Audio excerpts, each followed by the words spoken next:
Hello, ladies and gentlemen. Welcome to the Gaming Zone. Chriz, aka the Mole, Richter Hammer, That's me.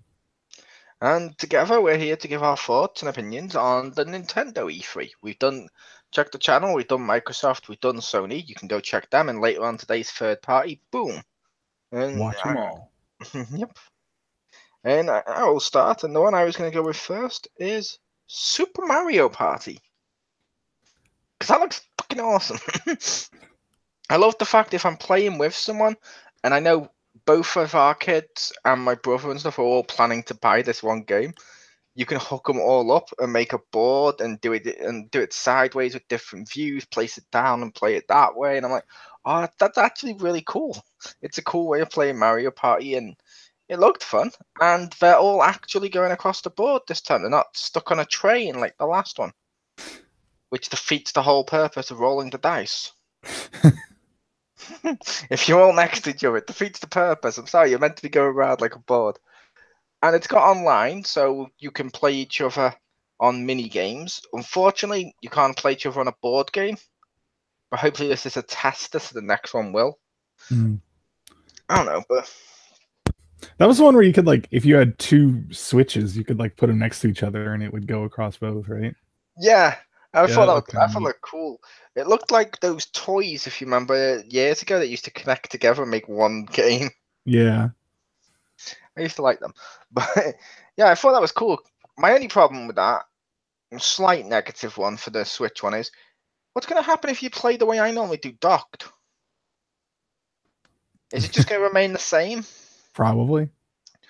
But to be fair, if we're on like a train to London or something, which is a few hours or something like that, popping out the Switch and just playing Mario Party like that with the different ways, it's going to be fun. And that's cool. I like They should have it so you can link up one that's docked and one that's not. So you just have a little screen that. next to it and you shrink when you go and it makes the doo doo doo noise. That would be amazing. And ironically, this is more of a board game because you can play it flat and go around like a Yeah. board than most board games. And over to Rick. I'll let Rick go for his next one. All right. First one I'll mention was right at the beginning. They had a little trailer for Demon and Ex Machina. I'm not sure if that's how it's supposed to be pronounced or if it's cross because I just remember it was the X. Oh yeah, because But it can be both. yeah. But it was kind of at first I saw it and I was like, oh, is this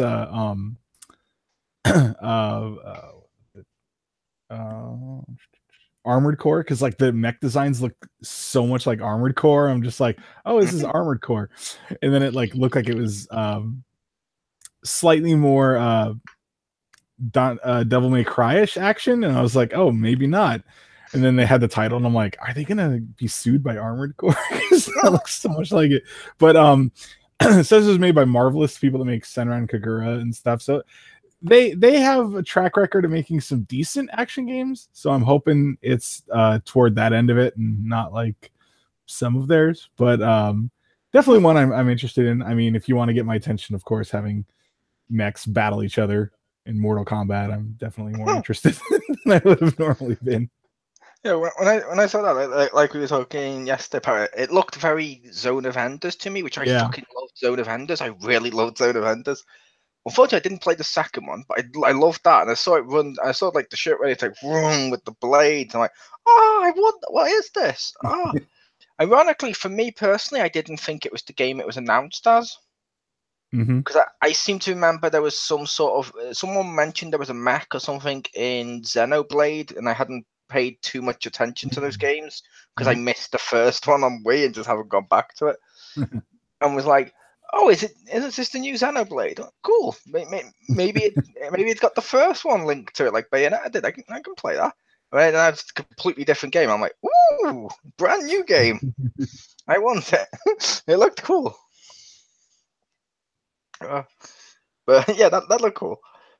Next one I'll go with, just because it was announced before it, but I'll get this out the way, is Let's Go Pokemon, Let's Go, and it's Pikachu and Eevee. I want the Pikachu one because I like Pikachu. And I want the Pokeball where if you buy a Pokeball, you get Mew inside there. kind of cheating because you can just buy Mew. However, I also argue, It is, what, like $40-$50 though. So yeah, yeah. So it's kind of cheating that way. But I also argue in the original ones, the only way you could get Mew was to buy a ticket to go to this event. did you have to pay for the tickets? At least one of the ones in the UK, you had to pay okay. for it. You had to go for this big event and go for it, and it's like, oh, okay, because it was like a big like Comic Con-ish event at the time. Okay. I say Comic Con-ish because Comic Con wasn't really a thing then. When I was in school, Comic Con wasn't really a thing, but you know what I mean. It was like a big event where people bought tickets to go to and get Mew, and it was cool. Either that or cheating, because people would clone him and do it that way. But still, I had him via cheat. I had him via cheat because someone we knew in our school actually went to the event, came back and spent all of lunch just cloning the shit out of him for us. I was like, oh, well, that's handy with the cable cheat. I was like, oh, cool. But yeah, I like the look of it. It's got a hybrid of Go and the original, so it's like a spin-off, hence its title. So that's okay. But it looks like it's going to do a good job of tying the gap between the two. So maybe people who haven't played Pokemon, if they exist, will be like, oh, okay, I played it on my mobile, I'll do that.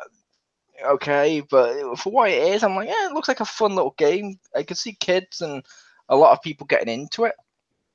Downside is obviously it's not a full Pokemon game like people want. The plus side for me personally is it's the original Pokemon. Because I don't like most of the newer ones since the original two games. I'm like, no. I heard there's a rumor that they'll have only the original 151, but it also have the Alolan versions. I can see that. That's like the worst of everything. It's like, oh, it's the ones I like from near the beginning. Well, it doesn't have all of them. Oh, in the really crappy versions. Oh, yeah. I heard this fire guy. Now he's ice. Just make him a different one. Yeah, I saw some people say if it's successful, they might do a sequel for the ones from Gold and Silver and so forth with Gold. And I'm like, well, yeah, of course they're going to milk it. It's Pokemon. Yeah. Let's go Togepi, though. You'd buy that. I would buy Togepi. I would. He's the only one of Gold and Silver I like. But as long as it's not Let's Go stupid little sheep thing. But yeah. I was trying to think of like what would be like a more well-known one, and considering with the show, I was like Togepi, because Togepi is known. No, I like him. He's my favorite. I got a little cuddly Togepi. I didn't need to say that, but I have a little cuddly Togepi. No, but like I said, it looks fun, and I'm looking to see more about that. But what would your next one be, then, Rick? The next one, they also talked about some of the Xenoblade Chronicles 2 DLC. Which look cool. I still haven't played enough of that, the base game, but I am interested in getting that one. And it was kind of weird because like after they announced it and they showed it, Amazon had up a physical version, and it's like, oh wait, isn't it part of the expansion pass? And they're like, yeah, it's that expansion on a cartridge, and then it also comes with a code for the expansion pass. And it's like, wait, but is it part of the expansion pass? And it's like, yeah, it is. And it's like, but what? So you double up on it. I mean, it's cool that you wouldn't have to download the whole thing because it's probably a really big file. But then it's like, wait, why was it $60? And then they took it down and put it back up, and it's still, I think, $10 more, which isn't bad. But it was just, I don't know, like right when they had all this hype, they had all this confusion about it, which probably wasn't the best. But as far as I can tell and what I've read is that it's the actual story expansion that's from the season pass expansion pass just on a cartridge, and also comes with it. I'm like, okay, that's actually pretty cool. I'm interested in that. So you could have a physical copy of the DLC, which is weird, but whatever. It's kind of cool. That's cool. Yeah, when you described that, then I was thinking, oh god, is it going to be a repeat of what happened to me with one of the Call of Duties? Mm-hmm. I got the deluxe one, and it comes with DLC, and you're like, oh, that's fucking awesome. And I paid extra for the game exclusive one where they gave you the season pass. But the season pass includes that DLC. So I was like, well, it would have been cheaper for me not to have bought the season pass and to have bought the individual ones, because the amount you save is equal to one pack. Right. Which is in my fucking box. Like they tried doing that with the 2K18, and people called them out on that when they had the 2K18 John Cena edition, or you could pre-order the John Cena edition and the season pass, which is in the John Cena edition. So people called them out, and I was like, "Wait, no, you can't do that." And they're like, "Oh, sorry," and they took it down after a while. But I was like, "Yeah, you can't do that." I knew I could. Yes, I bought the John Cena edition, but I wouldn't have. Why would you do that? Let's take out the season. That's weird. I'll throw the big one out there now, just to get it out the way. I say big one because it had the most amount of room on the thing. Yeah, it was like 2/3 of the whole thing, wasn't it? Yeah, which was Super Smash Bros. Ultimate, which looks awesome. 8 players are now back. And if you will wait just 1 second, I'm going to read you a list of every character that's in the game. No, I'm not. It's everyone from all the previous ones. James, if he was here, may rest in peace, would have gone through the entire list. For a second, I thought you were Kirby, and then you inhaled Jim, and then just swallowed him and took his ability. I will now read a list. Yeah. Kirby, no. When especially when it's a list, it's easy to just say everyone from all the previous ones and Daisy. Yeah. And Ridley. And Ridley. And I was like, that looked cool. And it's like, oh, they're all there, which means, unfortunately, there's some bad ones are back, like Pichu. I never liked Pichu, even in Pokemon games. I was like, well, okay, he's a shitter version of Pikachu. I don't care. I have Pikachu. But you've got Mario now updated to have Cappy, which is cool.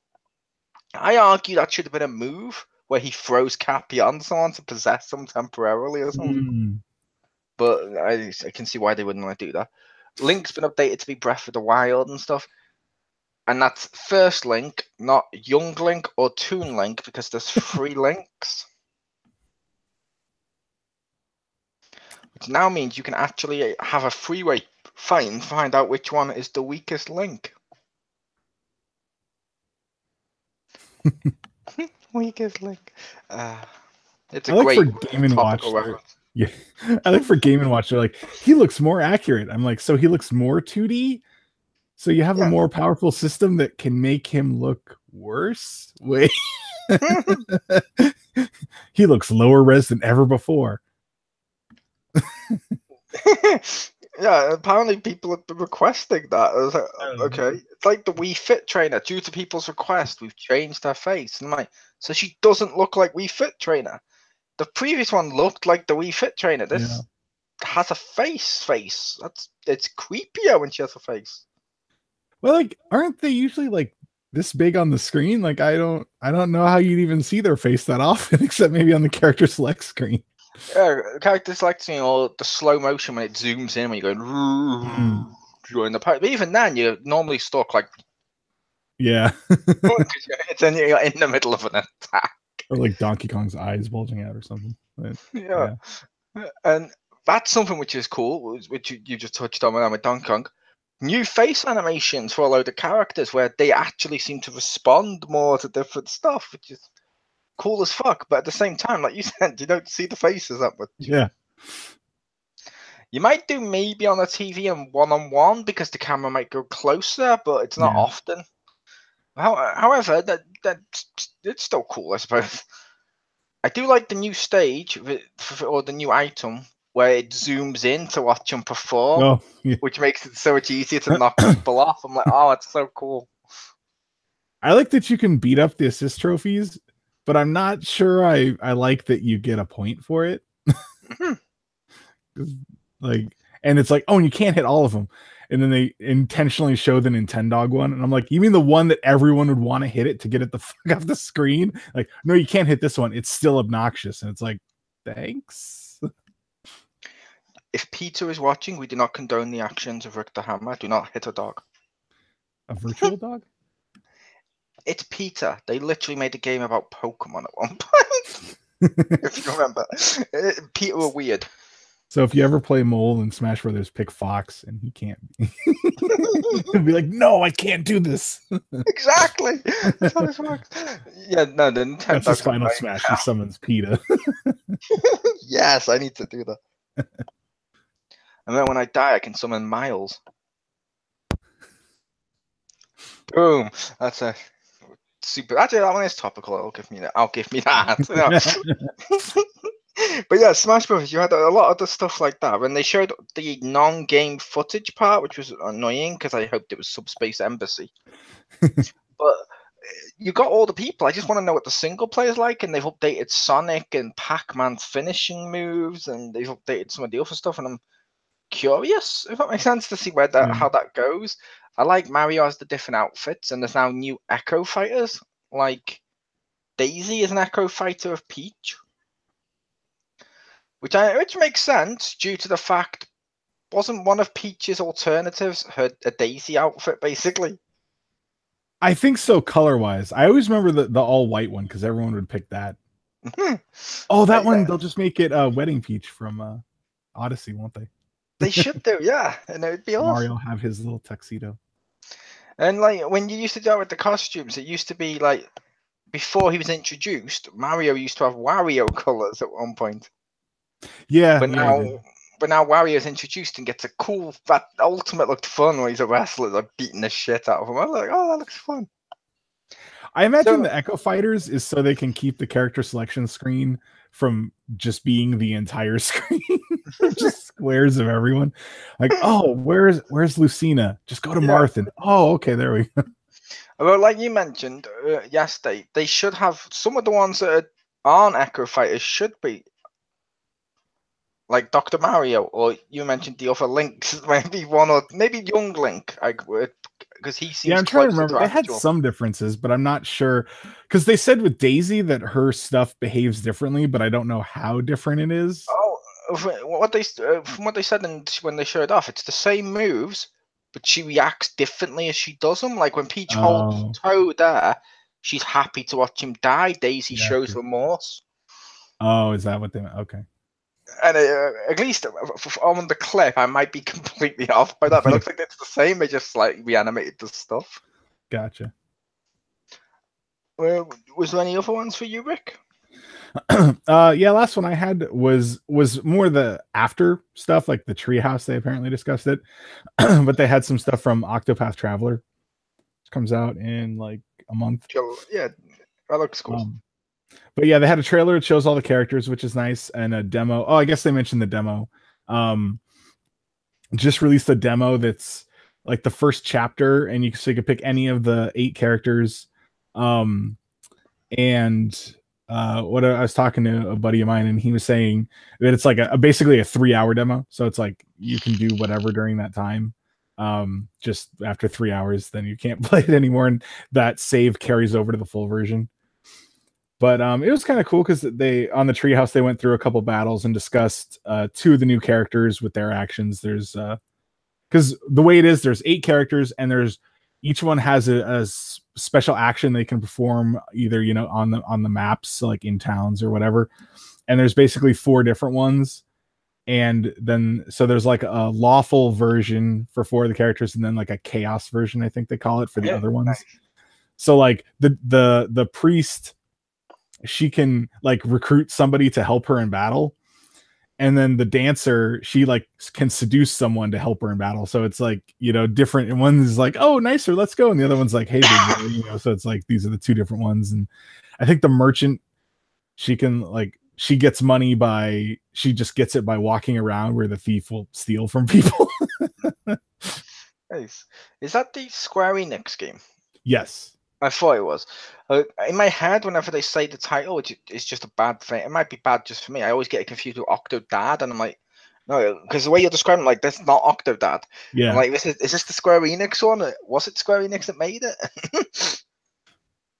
It looks cool though. When I've seen it, it looks really cool. If that makes sense. Yeah, well, I need to try the second demo. I have it downloaded. I haven't booted it up yet, but because that 3-hour limit, I'm like, oh man, I need to set aside the time. I don't want to run out.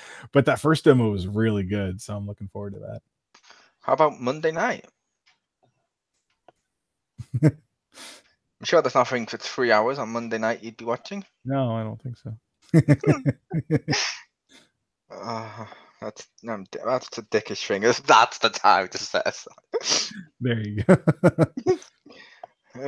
I'll go through my last few quickly. Okay.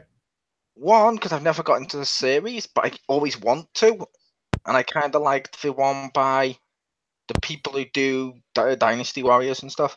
They announced Fire Emblem Three Houses for Switch, and I never got into Fire Emblem, but it looks really cool. So I figured I'd mention it because it looked cool from what I saw. Like it looked like a proper sequel. It did look cool. Kind of worries me though when it's like 3 houses. I'm like, oh, like they used to have one game and then they went Pokemon and they're like, there's 2 different versions, and I'm worried this one will be 3 different versions. 3 different versions. House 1, 2, 3. Fire Emblem, fight for your wallet. But the other stuff, which these are ports, but that's fine. Is Fortnite is coming, which is fucking awesome. I love Fortnite, and Dragon Ball Fighters with a Z is coming. So that'll be cool. I'll be honest. I've already downloaded Fortnite, and I'll rebuy Dragon Ball Fighters because I love that game. It's fun. Will admit, later on in Dragon Ball Fighters, just for people wondering, it's not as fun as I hoped. Mm. If that makes sense, only because every character plays the same, almost, which is the one thing they wanted to avoid. Then with DLC, they've added characters they promised wouldn't be in the game because it's meant to be canon characters, which that's neither here nor there. That's DLC. But it's the fact that every character plays the same can be slightly annoying. And by every character plays the same, I mean it's the same combo each time to do moves. When they advertise this as like a Street Fighter game, if that makes sense, where you could do different combos. Mm. It's still really fun though, and I'm still having fun doing it. And it looks fucking amazing. It looks really amazing. And I am curious with the DLC ones because I haven't used to against them yet, and I've got the DLC on the PS4, like when you got like Super Vegito Blue and stuff like that. I'm curious what Android 21 takes from. She has an ability where she absorbs something and then gets an ability from them. Now, a few of them seem to be like a death ball and stuff like that, and a few of them are very similar looking. So that it's basically very similar. I mean, the exact same looking move. Right. But I'm like, that's fine. But yeah, Fighters and Fortnite's coming, which I like pretty fun. Overall, what did you think of the conference?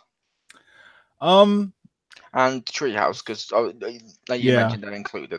I think for most of it, it felt very much like a lot of their other ones, the directs and stuff.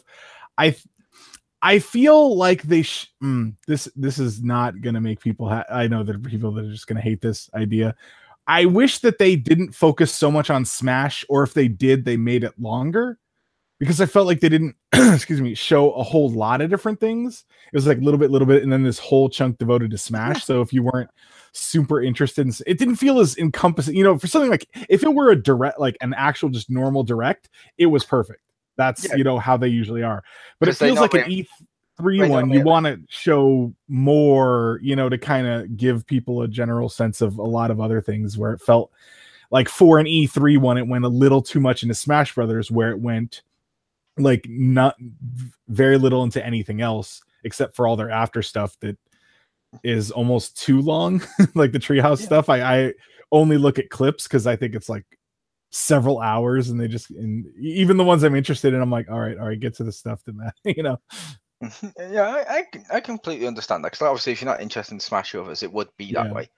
And like you said, it would make sense for a normal direct, because normally aren't they well, sometimes, not all the time, but sometimes they're themed, like they'll say Pokemon Direct, and then it'll be if they announced that as Smash Brothers Direct and just showed that, it felt like you'd be kind of stupid to complain, if that makes sense. But if it's called E3, then no.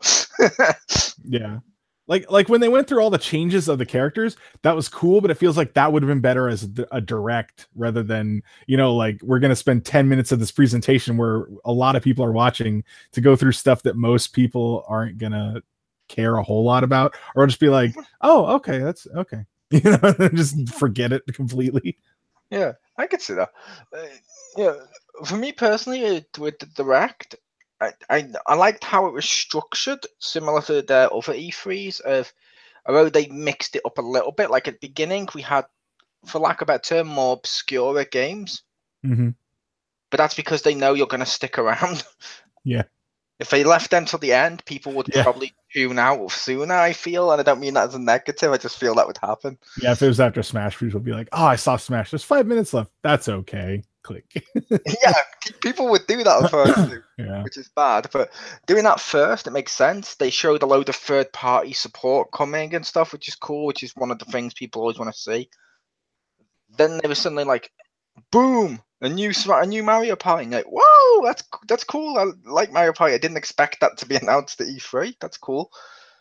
Then they did a big chunk at the end for their big game of the year, which, like they did it with Breath of the Wild and all the other ones when they do them, which, it works. But like Richter said, if you're not into that game, it can be irritating. Then you go to the treehouse and you get like the competitions where it's like very much like the esports, but done in a family-friendly way.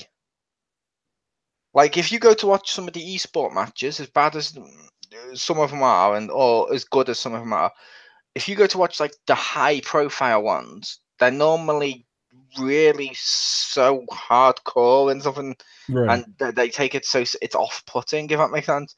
Right. Whereas if you watch this one, they just have fun with it. It's cool. Yeah, I like that. And so you got to see the little competitions and having fun and stuff. And they announced DLC for stuff that's already out and amiibos and stuff for what's it called? Like Inkling's going to be a new character as well that's in Smash Brothers. Right. Just put that out in case people think we forgot. From what's it called? Splatoon. Thank you, Splatoon. So they showed more Splatoon stuff. I think they did a good job of balancing everything and having something for everyone. But at the same time, some stuff was a little dragging, like Richter said. But it was still a good conference, and it felt different to the other two, as we mentioned yesterday. It's cool. Each one of these had their own personalities. I like that.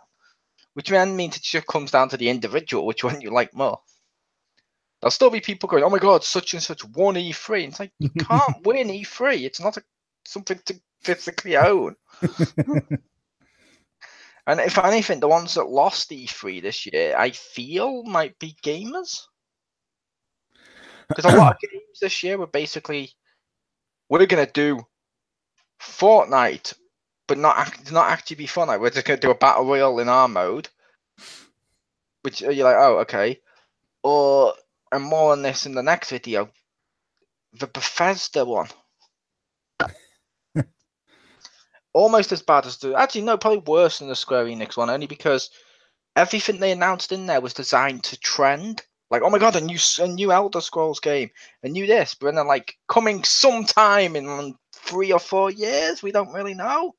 And you're like, oh, thanks. Which that, you know, that's kind of off-putting. It's like, I'm glad they didn't announce Super Mario Party 4 years ago or 3 years ago, and then, you know what I mean? I like it when they do that. Like Devil May Cry 5 at the Xbox One, it wasn't announced way too far out of advance like some of them do. It was announced at E3 when it's going to be coming pretty, I don't know what you call it, in a recent tangible time, if that makes sense. So you're like, oh shit, yes, I can get excited. Not, oh, I can get excited. Oh, wait, I'm going to stop being excited by the time this comes out. I feel like this year they were actually a lot better about that, about not being like, here's this game, yeah, come out eventually. You're like, what? Like, yeah, the Bethesda one for Skyrim, that was kind of odd because a lot of people like expected it, and at least it was super brief. But where I feel like all the other years, at least Sony and Microsoft are really bad at doing that, where they're like, here's this game, it'll come out in a couple years, and then sometimes they cancel it. I still want Scalebound. But so I think they actually toned that down, which was good for the most part. I mean, it's not perfect, but it felt a lot less. Maybe if someone disagrees, maybe I wasn't paying attention. I don't know, but it felt like they were a lot better than that. But still, I completely agree. They were way better at that, mainly because the PlayStation one was concentrating on games we know is coming within the next year. So they would do that by default, if that makes sense. But the Xbox One could have gone that way, but didn't, which was awesome, and I find that fucking awesome. But they're like, yeah, we're not going to do that. Unlike, like you mentioned, like the first one was like, it's coming sometime next gen, and you're like, oh, which is rumored to be like 3 or 4 years away. I went like, oh, and there's this other game. Oh, cool. It comes out after the one we just told you is 3 or 4 years later. Wait, what? No. At least, well, at least with that one, I felt they spent a lot of time on Fallout, which is actually Yeah. this year. So I was like, okay, that kind of balances out. But Yeah, I I agree. actually It's had like, forgotten about that space one that they showed. yeah, I'd forgotten about that because that yeah, actually. But yeah, I'd forgotten. yeah. Which I always hate that. It's like this year's E3, people are still wondering where was Final Fantasy VII Remastered. Yeah. Which you remember, PlayStation did this exact thing with that years ago. Of look, it's coming eventually, and you're like, oh, fuck off! It's coming, yay! Eventually, oh, And no mention no. of Shenmue 3, which I think wasn't that 2 years ago when they're like, we're gonna make a Kickstarter for it. Yeah, What? like You're how long? Sony, you don't have money for this? Yeah, like it became a joke of how long it took for the Last Guardian to come out. Yeah. I didn't like that game. I will admit it was not worth the wait. But yeah, that was our thoughts with the Nintendo one. Stick around, enjoy. Coming up soon, we're going to be joined by James Phoenix. I know him. Hopefully, we'll be discussing third-party games, which is we're going to be nice and include third parties that were also mentioned in these conferences, just because that's a hell of a lot easier. Then, oh wait, you can't mention that one. Why? We mentioned it back in this video. No, it's third party. Let's just mention it. It's fine. Which will include the Bethesda, Square Enix, Ubisoft, EA conferences, and all the stuff announced after with third parties. Cool. Peace.